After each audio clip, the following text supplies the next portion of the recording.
अनंत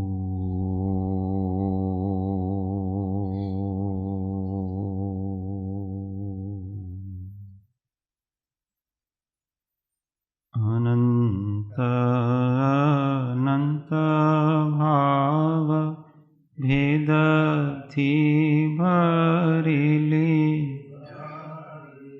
अनंत अनंत नाय निक्षेपे व्याख्यानी छे सकल जगत हित कारिणी हारिणी मोह तारिणी भवाब्धि मोक्ष चारिणी प्रमाणी छे उपमा आप्यानी जेने तमारा कविते आपवाथी निज मति मपाई में मानी छे अहो राज चंद्र बाळ ख्याल नाथी पामताय जिनेश्वर ताणी जाणी तेणे जाणी छे गुरु राज ताणी जाणी तेणे जाणी छे मोक्ष मार्गस्य नेतारं भेतारं कर्म भूभृतां ज्ञातारं विश्वतत्त्वानां वन्दे तद्गुणलब्धये वंदे तद्गुणलब्धे। ओ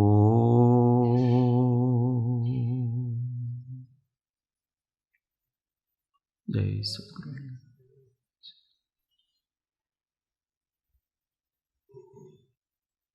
स्वाध्याय में श्री तत्वार्थ प्रबोधिनी अध्याय 1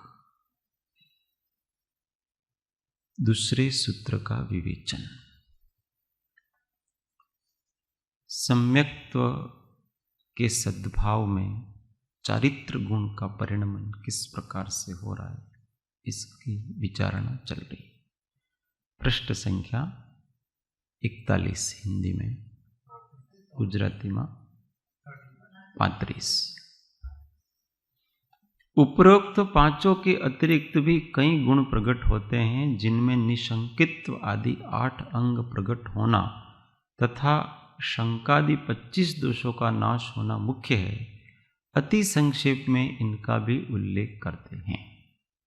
पहला, निशंकित्व। श्री सर्वज्ञ वीतराग प्रणीत निज शुद्धात्मादि पदार्थों में किंचित भी शंका न होना तथा बुढ़ापे आदि में मेरा क्या होगा, इस रूप इहलोक भय, मरकर के न जाने में किस गति में जाऊंगा, इस रूप परलोक भय, रोगादि से उत्पन्न वेदना का भय, मैं असुरक्षित हूं इस प्रकार का अरक्षा भय, मेरा कोई कुछ छीन लेगा इस रूप अगुप्ति भय, मेरा अस्तित्व समाप्त हो जाएगा इस रूप मरण भय, तथा अचानक कुछ हो गया तो इस प्रकार का सतत अज्ञात काल्पनिक आशंका रूप अकस्मात भय। उपरोक्त 7 प्रकार के 7 भय से यथासंभव भूमिका अनुसार मुक्त होना सम्यक दृष्टि का निशंकित्व अंग है। तो इसको 2 तरह से जानना। निशंक का मतलब होता है कोई शंका नहीं होना। किसमें शंका नहीं होना? तो जो सर्वज्ञ भगवान ने तत्वों का स्वरूप जैसा कहा है, निज शुद्धात्मादि पदार्थों का स्वरूप जिस जिस प्रकार से कहा है, उस प्रकार में किंचित भी शंका नहीं होनी। हाँ, वो कल आया था आस्था, इसी से आस्था पैदा होती है। गुण और इन अंगों से ही गुण हैं, गुण ये सभी कुछ ओवरलैप होंगे, बहुत ज्यादा पर्याय अंतर नहीं है। निशंकता होगी तो ही आस्था पैदा होगी, ये ऐसे है, आस्था से ही निशंकता। तो इसको दो प्रकार से जानना, 7 तत्वों संबंधी निशंकता, और जब निशंकता पैदा होती है तो निर्भयता आती है। નિશંકતાથી નિર્ભયતા ઉત્પન્ન થાય છે અને તેથી નિસંગતા આવે છે। तो जैसे निशंक हुए तो भय चले गए, क्योंकि सही सही वस्तु के स्वरूप का ज्ञान हुआ तो सारे डर चले गए। उसमें 7 प्रकार के डर कहे, उसमें पहला तो डर है वो इस लोक संबंधी डर है। माइक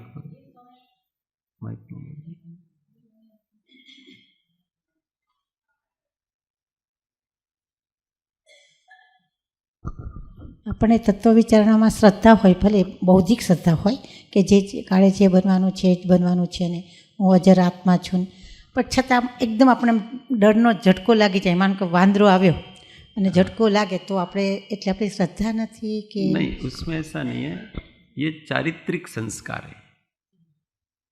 तो यहां ऐसा शब्द लिखा, भूमिका अनुसार यथा संभव उनसे मुक्तपना है। तो वो तो संस्कार वश होता है। डर तो बधाમાં લાગી જાય છે। ये भय संज्ञा तो 9वें गुण स्थान में जाती है, इसके पहले नहीं जाती। तो अबुद्धिपूर्वक और बुद्धिपूर्वक का भी, अचानक पीछे से कोई आ गया तो आपको डर लगता है, तो ये तो चारित्रिक संस्कार हैं। तो ये तो होता है, पर उसको ऐसा नहीं होता है कि इससे मेरा अस्तित्व समाप्त हो जाता है। कहीं मरण जैसी वस्तु को देख करके बचाव का उपाय करेगा और मृत्यु आएगा तो थोड़ा विचलन भी होगा, पर उसको ऐसा नहीं होगा कि मेरा अस्तित्व समाप्त हो जाए। थोड़ा भूमिका के अनुसार भी 4, 5वां गुण स्थानवर्ती जीव है, तो इस लोक संबंधी थोड़ी ऐसी सुरक्षा का रहता है कि यार अपने बुढ़ापा आया तो यार पीछे के लिए कुछ तो अपने को सावधानी रखनी चाहिए, थोड़ा बैंक बैलेंस रखना चाहिए। ऐसा उसको सर्वथा नहीं रहता, ऐसा नहीं है, थोड़ी बहुत तो उसकी योजना रहती है, परंतु उसको फिर भी पाप पुण्य पे विश्वास है कि ये तो केवल मैं अपने मन को समझाने के लिए कर रहा हूं, बाकी तो जो होना है वैसा ही, इसलिए अंदर से विचलन नहीं है। बाहर तो लौकिक जितना भी होता है वो करता है, और किसी भी गति में जाने का भय नहीं है। जहां भी जाऊंगा मैं सच्चिदानंद स्वरूप ही रहूंगा, ये स्वरूप मेरा कहीं जाएगा।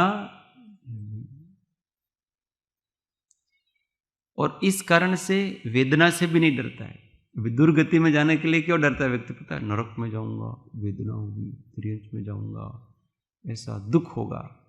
तो भाई दुख किसको होता है? आत्मा जब सुख स्वरूपी है तो दुख का कोई मतलब रहा? केवल अजागृति के कारण कष्ट से भय है। छતાં પણ દુઃખથી ડર લાગી જાય। કાલ તમે નરકનું વર્ણન કરતા હતા અને બેનથી સાંભળતા હતા, તો આમ ધ્રુજી જવાતો તો આપ तो वो भूमिका के अनुसार वो होगा ही। वो तो डर नहीं है, वो अनुकंपा है। किसकी? आत्मा के प्रति। हाँ, वो तो होनी चाहिए। ऐसे भय होगा तो ही वहां नहीं जाने का प्रयत्न करेंगे। आचार्य महाराज भय दिखाते पहले। आचार्यों की ऐसी परिपाटी है कि कभी कभी बड़ा दोष छुड़ाने के लिए छोटा दोष पैदा करते हैं। तो अभी भय तो नहीं था, व्यक्ति निर्भयता से घूम रहा था जगत में, भोग विलास कर रहा था, और अब उसको आचार्य डर दिखाते हैं। देखो तू इस प्रकार से भोग विलास करेगा, नरक में जाएगा, ऐसे ऐसे दुख है। काहे को पैदा कर रहे हैं आचार्य डर? इसलिए कर रहे हैं कि ये ज्यादा पाप में नहीं पड़े, इसलिए भय पैदा कर रहे हैं। तो वो भय होना, भवभीत ऐसा होना चाहिए। हाँ, ऐसे दुख भोगे होंगे नहीं, भोगे ही हैं। क्योंकि पंच परावर्तन में आता है कि इस पंच परावर्तन में बहुतायात जीवों ने जो अभी निगोद पर्याय से नहीं निकले हैं, उन समस्त जीवों ने अनंत बार इस प्रकार के परिभ्रमण किया है और फिर 9वीं ग्रहवेग तक ये अनंत बार गया, ऐसा है। अब जब जीव 9वीं ग्रहवेग तक अनंत बार गया है तो फिर 7वीं नरक में भी तो गया होगा अनंत बार, ऐसे। अच्छा है अपने भूल गए हो, याद रह जाता है ना तो तकलीफ हो जाती। डरने के वास्तव में क्या है कि जहां जिस माहौल में जाता है ना, फिर व्यक्ति उस रूप ढल भी जाता है। अब वहां का शरीर भी ऐसा ही है और वहां सब लोगों को इतना ही कष्ट है। अगर कोई बहुत सुखी व्यक्ति दिखे तो अपने को दुख होता है ज्यादा, यार ये देखो कितने मस्ती से कैसा महल है, कैसे गाड़ियों में घूमता है, और वो झोंपड़ी वाला उसको देख देख करके, अब जब सभी झोंपड़ी वाले हैं तो कोई दुख नहीं है किसी को। ऐसे नरकों में सभी एक जैसे हैं, सबको वही के वही दुख है, तो उनको दुख स्वीकार हो गया है। दुख है, परिस्थिति स्वीकार है। जैसे किसी गरीब घर में जन्म लिया, मुंबई की झुग्गी झोपड़ियों में जो रहता है उसको स्वीकार है, क्योंकि वो उसके पर वो जब महलों की तरफ देखता है ना तो तकलीफ होती है उसको। ऐसे जीव हर पर्याय में जाता है तो ऐसे ही होता है, भुंड बनता है। अब इसको कितना सुख है बताओ गंदगी खाने में, अब उसको दुखी कह सकते हैं? वो हम अपनी अपेक्षा से दुखी कहते हैं कि हमको जो पसंद नहीं है वैसा वो जीवन जी रहा है तो हम उसको दुखी कहते हैं। आप उस पर्याय की मग्नता की अपेक्षा से देखो, वो तो बड़े मस्त है, उनको कोई दिक्कत नहीं। इस जगत में कोई सबसे अधिक दुखी व्यक्ति है ना तो वो ज्ञानी ही है। कौन सा ज्ञानी है? जिसको पूर्ण ज्ञान प्रकट नहीं हुआ है, परंतु जिसको पूर्ण ज्ञान की श्रद्धा है, वो सबसे दुखी है। क्यों? उसको पता है कि सुख क्या है और फिर भी वहां तक नहीं पहुंच पा रहा है, ये इसका दुख है। बाकी जगत के जीवों को तो कोई पता ही नहीं है सुख क्या है, तो वो तो जिसमें उसमें सुख मान रहे हैं, वो दुखी नहीं है। हमको फालतू में करुणा आती है उनके ऊपर। कोई करुणा के पात्र नहीं है, ये सब सुखी है, लोग हमको कहेंगे। आप भाई नहीं कहेंगे।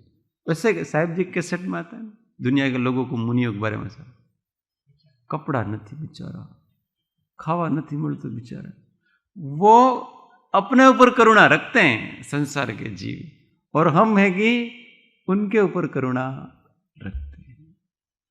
ये सब सापेक्ष है सारी चीजें। इसलिए यहां तो जगत में किसी की तरफ देखने की जरूरत नहीं है। हमको मार्ग मिला है तो चुपचाप उसकी आराधना की जाए। मैं असुरक्षित हूं ऐसा अरक्षा भय, सब जगह ऐसा, अरे यार अभी मारो शू तसे परिवार वाला गया, पप्पा गया, मम्मी गई, एक भाई હતો એ પણ ગયો। હવે અમે કોના सहारे रहीશું? पति मर गया तो अब क्या होगा, पत्नी मर गई तो अब मेरा क्या होगा? ये सब असुरक्षा का भय। क्यों? जो स्वयं सदैव सुरक्षित है उस तत्व का श्रद्धान नहीं है, कि जो कभी असुरक्षित नहीं है, ऐसा जो निज अस्तित्व, उसका श्रद्धान नहीं है। इसलिए ये सारी चीजें, वो अपने आप को शरीर मानता है, इसकी सुरक्षा के लिए तो सारा है। ये लोग वही भी क्यों है? આપણે થોડાક પૈસા રાખવા જોઈએ। શા માટે? મેડિકલ માટે। मेडिकल किसके लिए? शरीर के लिए। ये सब किसके लिए है? जब हम अपने आप को नाम रूप मानते हैं तो। और जिसको इस प्रकार की श्रद्धा हो गई पाप पुण्य पे की, हर पर्याय फिक्स है, और कौन सी पर्याय कहां से उत्पन्न होनी वो भी फिक्स है, उस पर्याय में हमारा क्या होने वाला है वो भी फिक्स है। तो काहे को इतनी सारी मेहनत करना कि जोड़ के रखना, तोड़ के रखना, कि ये बैंक बैलेंस रखूँ, इतनी मेहनत करूँ, इतना कर दूँ, वो तो जो संयोग हैं वो होंगे और जो वियोग होंगे वो होंगे, जो जो साताएं होनी है वो होंगी, जो जो असाता होनी है वो होगी। क्यों विचार करें इस पर?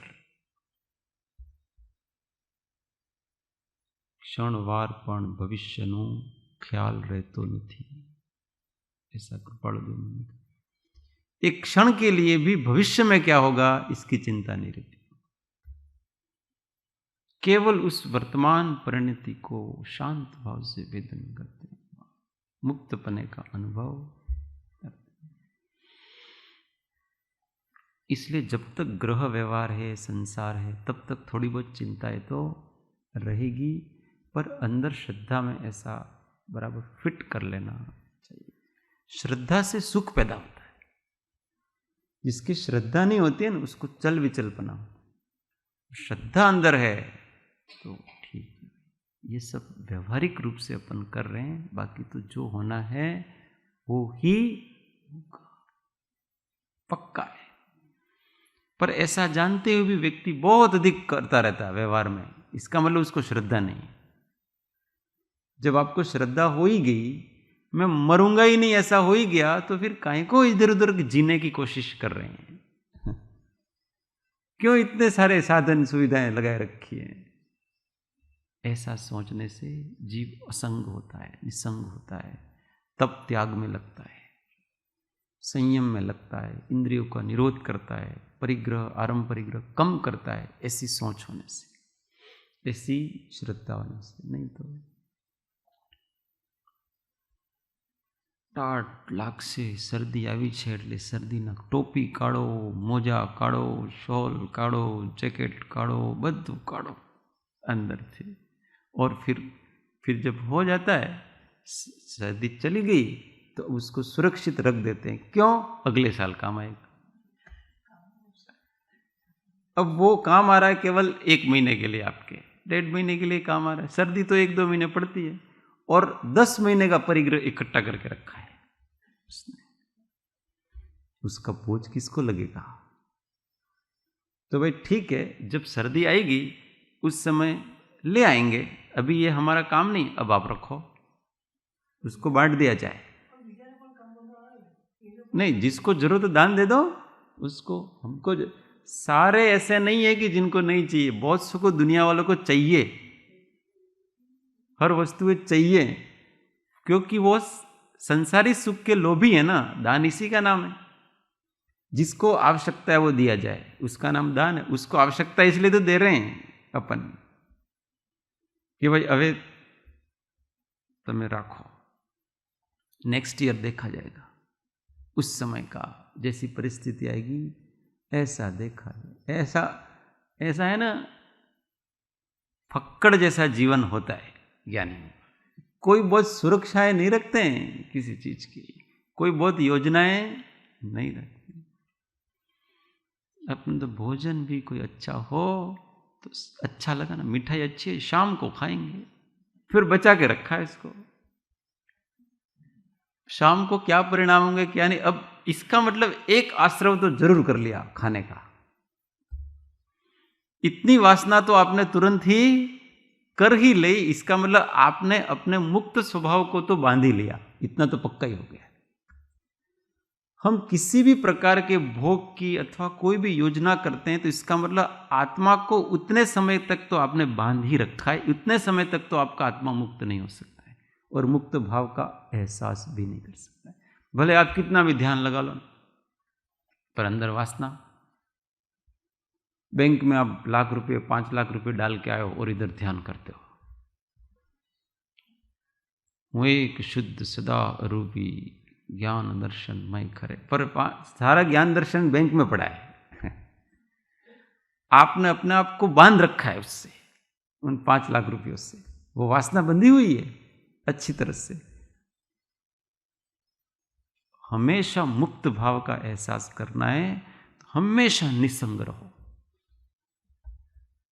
एक कार्य हो गया, वस्तु का उपभोग हो गया, उस वस्तु की वासना से तुरंत मुक्त हो जाओ। अब मुझे फिर से नहीं चाहिए, फिर से होगा तो देखा जाएगा, उस समय देखें। पर ये पूरी तरह से मुनिपने में ही पलता है। श्रावकपने में ये पूरी तरह से, फिर भी जो इसके लिए दृढ़ संकल्पवान है वो श्रावकपने में भी बहुत हद तक इस प्रकार का कर सकता है, अगर जिसका लक्ष्य हो तो। लक्ष्य रहना चाहिए, परिग्रह अपने को बोझ लगना चाहिए। बचा बचा के क्या करना है इन सबको।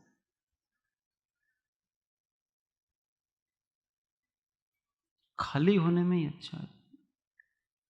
जितना ले जाओ आप, भर भर के ले जाओ, हमारे कुछ नहीं चाहिए और ये चाहिए, ये भी ले जाओ, हमको कोई दे देगा दूसरा। ऐसी वृत्ति वाले ही आत्मा के आनंद को प्राप्त कर सकते हैं। आत्मानी मस्ती નથી કઈ સસ્તી, સાચા સાધકના હૃદયમાં વસતી, તેના વિના જીવન છે પસ્તી। चलो, बातें करना सरल है और आत्मा रूप होकर के जीना कठिन है। धर्म कोई मनोरंजन नहीं, थोड़ा मन बहला लिया स्वाध्याय करके, भक्ति करके, ऐसा नहीं। यहाँ तो सिर कटाने की तैयारी रखनी पड़ती, क्षण क्षण समस्त भावों से, विभावों से मुक्त रहने की जागृति एक क्षण क्षण रखनी पड़ती है अपने। क्षणवार पण हरिने न विसरवा, ए ज अमारी सर्वकृति वृत्ति अने लेखननो हेतु छे। कृपालु देव को अपन पढ़ते हैं ना वचनामृत, तो उस व्यक्ति ने कैसे दशा बनाई है वो पता पड़ता है। फल दशा का है, न जानने का फल है न मानने का फल है, फल दशा का है। हम कितना भी जानते हों और कितना भी मानते हों, इससे क्या फर्क पड़ता है, परंतु उस रूप होने का फल है सारा का सारा। हम जानते हैं कि क्रोध नहीं करना चाहिए, इससे क्या, और हम मानते हैं कि क्रोध हमारे लिए अनर्थकारी, इससे भी क्या। क्रोध के परिणामों से मुक्त होंगे तब शांति का फल है, तब उसका फल मिलता है।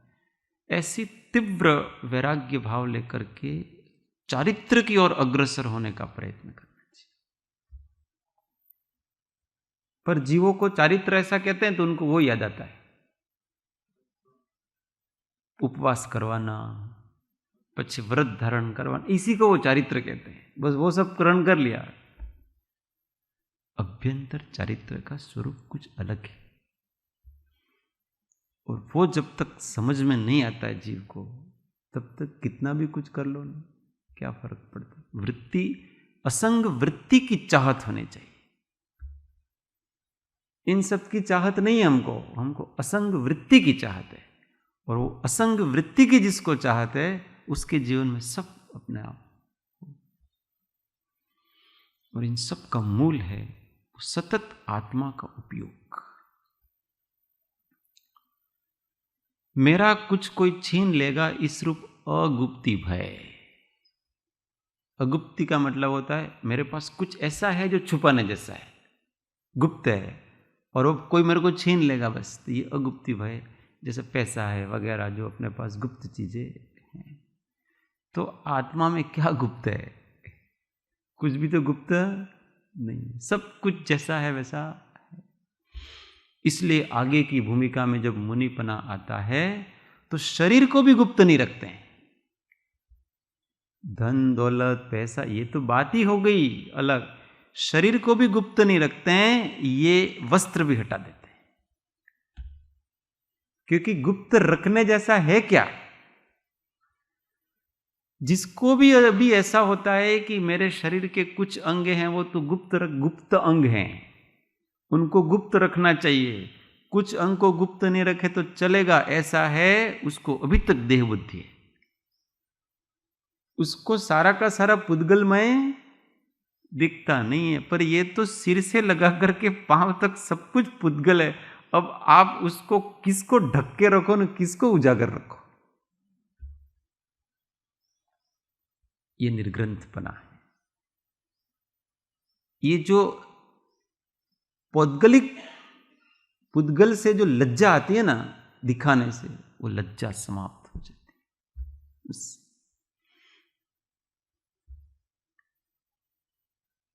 नीचे के गुण स्थानों में भी लज्जा बहुत कम होती है, कोई घबराहट नहीं होती। कोई हमारे कक्ष में आ गया, हम उस समय कपड़ा बदल रहे हैं, कुछ भी कर रहे हैं, अचानक आ गया, विचलन नहीं, क्या देखेगा वो, क्या देख लेगा वो अपना।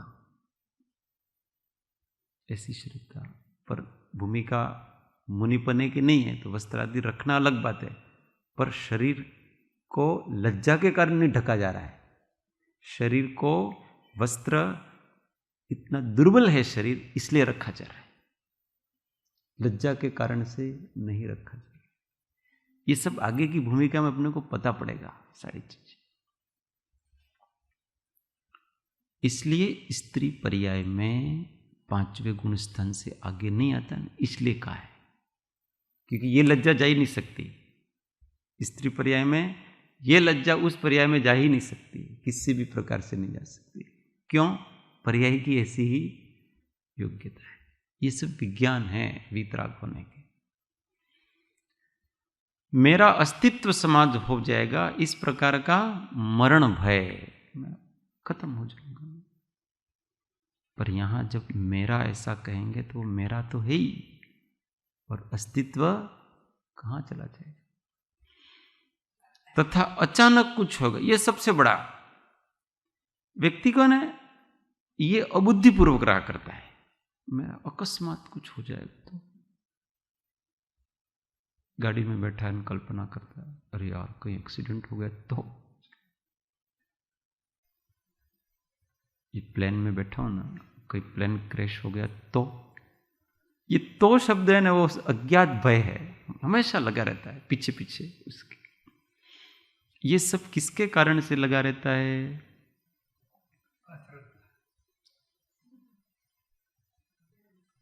ये सब अपने आत्मा होने का निशंक श्रद्धा नहीं, इस कारण से होते हैं। कहां अचानक है? अच्छा, आत्मा में कहीं अचानक होता है कुछ? आत्मा में कुछ भी अकस्मात है? अनवकाश, एक क्षण के लिए भी अपना अस्तित्व अवकाश को प्राप्त नहीं होता है। एक क्षण के लिए भी हम अविद्यमान नहीं रहते हैं, हम सतत हैं। तो कौन मरेगा बताओ? जो सतत है वो मरेगा कैसे? कि पर श्रद्धा नहीं है अपने सतत होने की। तो इस प्रकार का सतत अज्ञात काल्पनिक आशंका रूप अकस्मात भय, उपरोक्त 7 भय से यथासंभव भूमिका अनुसार मुक्त होना सम्यक दृष्टि का निशंकित्व अंग है। भूमिका अनुसार का मतलब ऐसा है कि चौथे गुण स्थान में ये सभी श्रद्धा अपेक्षाएं चले जाते हैं और थोड़ा बहुत आंशिक चारित्रिक परिणति के रूप में जाते। 5वें गुण स्थान में थोड़ा और अधिक जाएंगे, 6ठे में और अधिक जाएंगे। 6ठे गुण स्थान वर्ती अगर कोई बैठा हुआ है, मुनिराज बैठा हुआ है, और उनके शरीर पर सांप आकर के खेलने लगे, उनको जरा भी भय नहीं होगा। शेर सामने आ जाए और उनकी गोद में बैठ जाए तो भी उनको जरा भी डर नहीं लगेगा। परिणाम भयभीत होंगे ही नहीं, ये 6ठे गुण स्थान की। परंतु नीचे के गुण स्थानों में डर लगेगा, श्रद्धा की अपेक्षा से नहीं होगा, फिर भी उसमें डर थोड़ा हो। ये भूमिका है। और आगे 7वें से आगे तो फिर विकल्प नहीं, पता ही नहीं है दुनिया में क्या है वो विकल्प नहीं। तो ये भूमिका अनुसार मुक्त होना सम्यक दृष्टि का निशंकित्व अंग है। दूसरा निकांक्षित्व। हाँ, प्रश्न છે? નિશંકિત્વ આદિ જે 8 ગુણો કીધા છે, લક્ષણ કીધા છે, આમ તો અંગ કીધા છે અને સમ્યક દર્શનના અંગ કીધા છે, हाँ બરાબર છે? એટલે સમ્યક દર્શનના આત્મભૂત લક્ષણો છે. हाँ हाँ, वही तो बात चल रही है यहाँ अनात्मभूत है, પણ અહીંયા એને ચારિત્રના ભાગમાં લીધું છે. वही तो, इसलिए तो अनात्मभूत लक्षण की बात चल रही है अभी सारी. પણ આના ગુણ પાછા આમ તો ખરેખર તો સમ્યક દર્શનના वही આત્મભૂત ગુણ છે. तो बता रहे हैं अपन, 5-7 दिनों से यही चर्चा कर रहे हैं कि ये वास्तव में सम्यक दर्शन के गुण नहीं है, ये चारित्रिक गुण प्रकट हो रहे हैं. वो जो सम्यक्त्व आचरण चारित्र प्रकट हुआ ना, वो ये है. सम्यक पर उपचार से उनको सम्यक्त्व के साथ अविनाभाव संबंध है, इसलिए इसको सम्यक दृष्टि के अंग कहा गया है. परंतु ये सम्यक दर्शन के अंग नहीं होकर के चारित्र के अंग हैं, क्योंकि जो सम्यक्त्व होते ही चारित्र गुण में जो फेरफार हो रहा है उसकी बात चल रही है यहाँ पर. ये बात अपनों ने 25 बार समझाई है अच्छी तरह से. अब अपने को अच्छे से समझ में आ जानी चाहिए, क्योंकि अब तक यही सुना जा रहा है कि सम्यक दृष्टिना अंग કેટલા निसंगित व निकांक्षित, तो वो उपचार से कथन है. ये सब सम्यक दृष्टि जीव का जब चारित्र सम्यक होता है तो ये होता है इसमें. ये सब चारित्र के अंग, ये 5 गुण और ये 8 अंग, 25 दोष, ये सब चारित्र, ये सम्यक्त्वाचरण चारित्र है, ऐसा समझना चाहिए. पर वो सम्यक्त्व के साथ उनका संबंध है.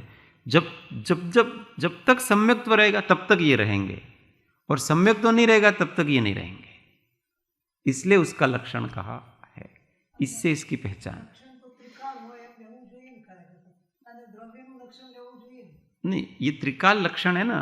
जब सम्यक, जहां जहां निसंगित्वादि हैं वहां वहां सम्यक्त्व है, और जहां जहां सम्यक्त्व है वहां वहां निसंकितवादी है. ऐसा इनके साथ व्याप्ति संबंध है, इसलिए इसको लक्षण कहा. दूसरा, निकांक्षित्व. सांसारिक भोग विलासों की अंतरंग से चाहना नहीं रहना सम्यक दृष्टि का निकांक्षित्व अंग है. कि अभी धर्म करने से कोई मुझे संसार का कुछ चाहिए नहीं.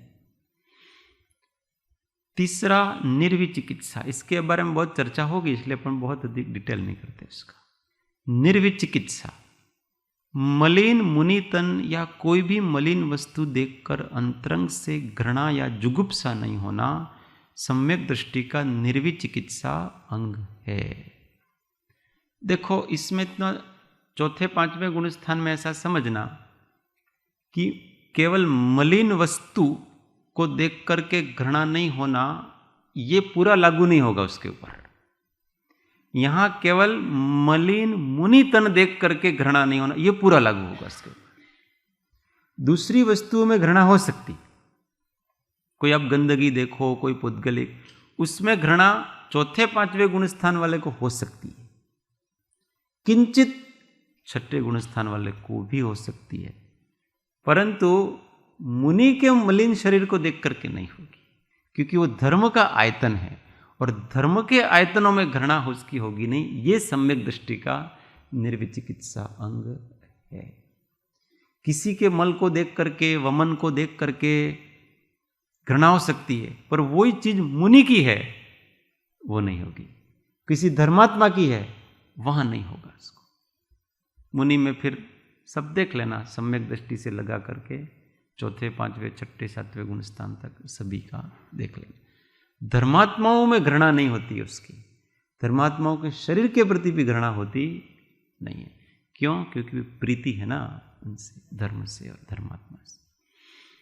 जैसे माँ को अपने बालक की गंदगी से घृणा नहीं होती है, उसी प्रकार से सम्यक दृष्टि जीव को धर्मात्माओं और मुनियों के मलिन तन आदि को देख करके घृणा नहीं होती, जुगुप्सा नहीं होती. ये इसका निर्विचिकित्सा.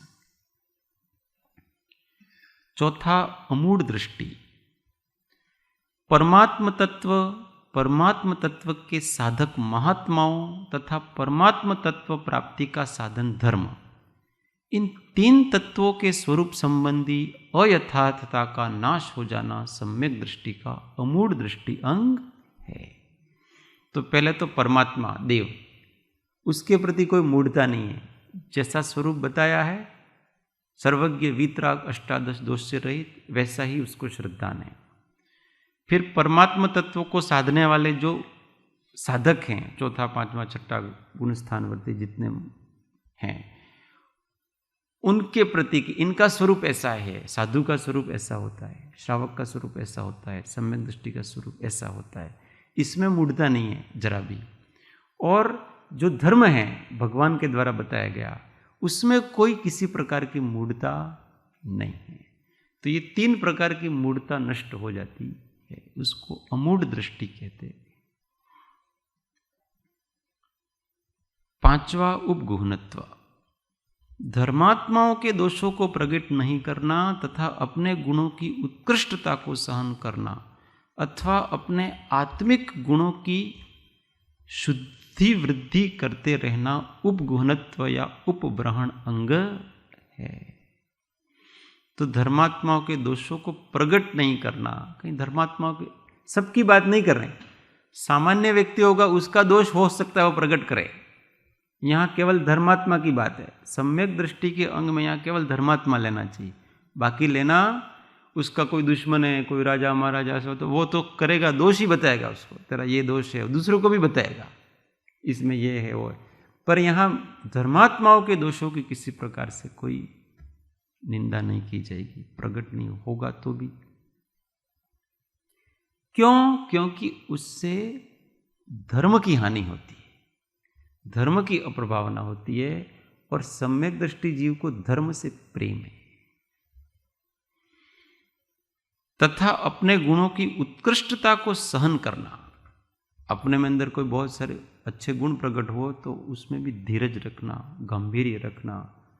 छलक पड़ता है, वो थोड़ा सा आ जाता है ना, तो ऐसा सम्यक दृष्टि जीव बहुत गंभीर होता है, अपने अंदर अनेक प्रकार के गुणों को समाहित करके रखता है, किसी को बताने की ज़्यादा बहुत चेष्टा करता नहीं, और अपने आत्मिक गुणों की शुद्धि वृद्धि करना, शुद्धि भी करना और वृद्धि भी करना, उसको उपब्रहण भी कहते हैं।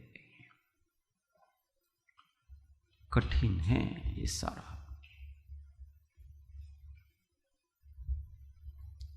जीव को सबसे अधिक रुचि का विषय है दूसरे की निंदा, और धर्मात्माओं की निंदा ये तो बड़े रुचि का विषय आजकल बन गया है।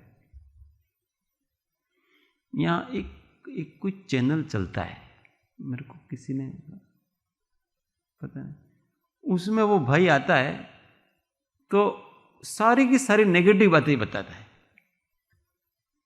कि आज वो महाराज थे, उन्होंने ये कहा, आज वहाँ उस मंदिर में लड़ाई हुई, आज श्रावकों में इस प्रकार से लड़ाई हुई, आज उसने ये किया, आज उसने वो मिर्च मसाले वाला, और वो बताने वाला का चेहरा भी ऐसा है कि मुझे लगा ये नरक में जाएगा ये जीव। लोग ऐसी खबरें सुनना चाहते थे, तो सावधान रहे।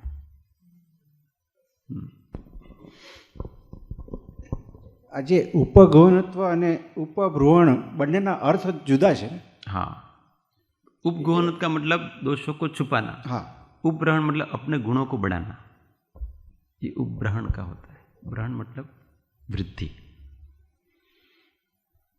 छठा, स्थितिकरण, स्वयं को या अन्य को यथार्थ धर्म मार्ग से च्युत होता देखकर यथासंभव उपायों द्वारा पुनः धर्म मार्ग में स्थिर करने के भाव और प्रयासों को स्थितिकरण अंग सम्यक दृष्टि का जानना चाहिए।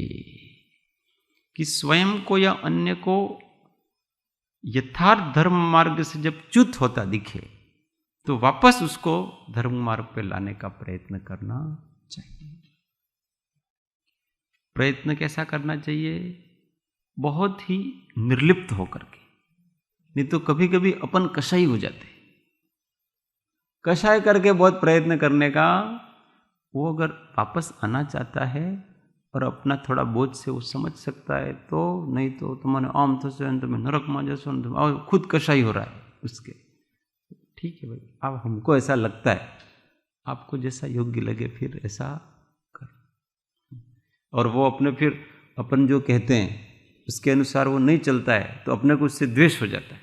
मैंने तो बहुत बार कहा था, अब तो उसका बुरा हो वही अच्छा है, और फिर उसका कोई बुरा हो जाता है ना, देखो हमने कितनी बार समझाया था उसको, फिर अंदर भावना भी ऐसे आती है, जरूर इसको कोई ना कोई झटका लगना ही चाहिए तो ही सुधरेगा ये। अब आप सुधारने गए थे और स्वयं बिगड़ गए, उसके निमित्त से अपने परिणामों को बिगाड़ लिया। तो भाई जिसका जैसा होना वो होने, हमको बहुत अधिक डेढ़ होशियार बनना, ये बहुत से लोगों को में स्थितिकरण करने का बड़ा शौक होता है। खुद तो स्थित हुआ नहीं है और दूसरों को स्थितिकरण करने का बड़ा शौक होता है। ऐसे शौक नहीं रखना।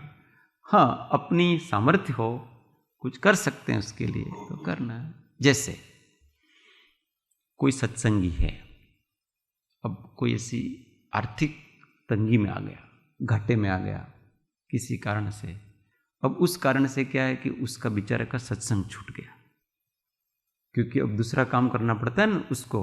अब वो पहले 8 घंटा काम करता था, अब उसको 12 घंटा 14 घंटा काम करना है, क्योंकि वो सब रिकवर करना है ना उसको। तो वो सत्संग स्वाध्याय सामायिक नहीं कर पा रहा है, तो क्या करना, फिर देखो आप मेरे पास पैसे हैं, ये आप रखो, आप अपना धर्म कार्य मत छोड़ो। इसको स्थितिकरण कहते हैं। तो धर्मात्माओं को ऐसे हेल्प करनी चाहिए अपने को। अपने पास द्रव्य है, केवल उपदेश दे करके नहीं, फिर उसको उपदेश देता है। देखो आ तो બધાને આવે છે ભાઈ, પણ તમારે ધર્મ તો કરવું જ જોઈએ, ધર્મ ન છોડવો, સત્સંગ ન છોડવો, પણ પૈસા ના આપે। वो के आप मेरे को भाई थोड़ी हेल्प कर दो अभी, तो मैं थोड़ा निश्चिंत हो जाऊँ ना, ये न था। तो ये कोई उपदेश देना वो कोई स्थितिकरण नहीं है। आप हेल्प कर सकते हो, उसकी समस्या का समाधान कर सकते हो तो वो करो ना। उपदेश काहे को दे रहे हो उसको? आपके पास इतने पैसे हैं तो अब दो उसको, वो लगेगा वापस, वो निश्चिंत हो जाएगा। और इतना निश्चिंत कर दो उसको कि तुमको वापस देना हो तो भी देना, नहीं देना हो तो भी मत देना, पीछे चिंता नहीं हो। इसको साधर्मी वात्सल्य कहते। खाली चिकनी चुपड़ी बातें करने से वात्सल्य निभता नहीं। और कभी कभी उसको अपने समय की आवश्यकता हो तो समय दिया करें। कोई ऐसा विचलित होता है कि इस समय मेरी स्थिति बहुत खराब है और मुझे आपके साथ की जरूरत है, आप मुझसे संपर्क रखो, आप मुझसे बात करो, तो जैसा चाहे वैसा अपने करना चाहिए। ये समय देने की बात है, उपदेश देने के लिए बार बार विचलन होता है, तो ये समय देना चाहिए अपने को उसको। ये स्थितिकरण है उसको। ऐसे बहुत प्रकार से स्थितिकरण होता है, अपना लुटाना पड़ता है। तो तभी तो वात्सल्य हुआ ना। कोई कहे अपने को कि મને તમારી ખૂબ જરૂર છે, તમે અઠવાડિયું મારા સાથે રહો, हम रहेंगे उसके साथ, हम आपको 8 दिन देने को तैयार है, हमारे कोई दिक्कत नहीं, जरा भी दिक्कत नहीं। यूँ કે મારાથી તમે છે ને રોજ મને એક કલાક તમે મારાથી વાત કરજો, हम करेंगे आपसे 1 घंटा, भले हमको थोड़ा सा खींचना पड़े तो हम खींचेंगे, पर हम करेंगे। इसको वात्सल्य कहते हैं। ये कोरोना काल में हमने देखा है, लोगों को बहुत जरूरत थी, अकेले थे बेचारे, उनको समय देने की जरूरत थी कि कोई व्यक्ति हो हमको समय दे, थोड़ा समय की आवश्यकता थी। डिप्रेशन में आ रहे थे सब लोग। ये जो साधन है इनका ऐसे सदुपयोग होता है। एकांत से ये मोबाइल वगैरह का निषेध नहीं करना कभी भी। जब ऐसे जरूरत पड़ती है तो 7 समंदर पार व्यक्ति धर्म मार्ग पे लग जाता है। इससे ये स्थितिकरण कहलाता है, ईमानदारी से करना चाहिए। टाइम समाप्त, आगे का कल। कोई प्रश्न हो तो पूछी શકો।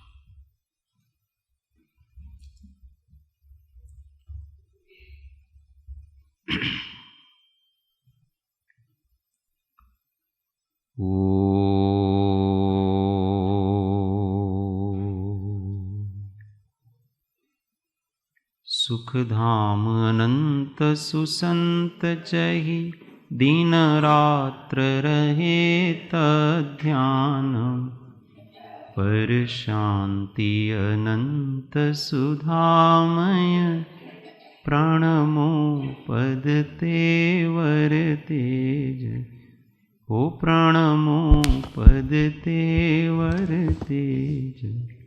बोलो महावीर स्वामी पंच परमेष्टि परम कृपाणु सद्गुरु सब संतन की जय। आनंद घन ओ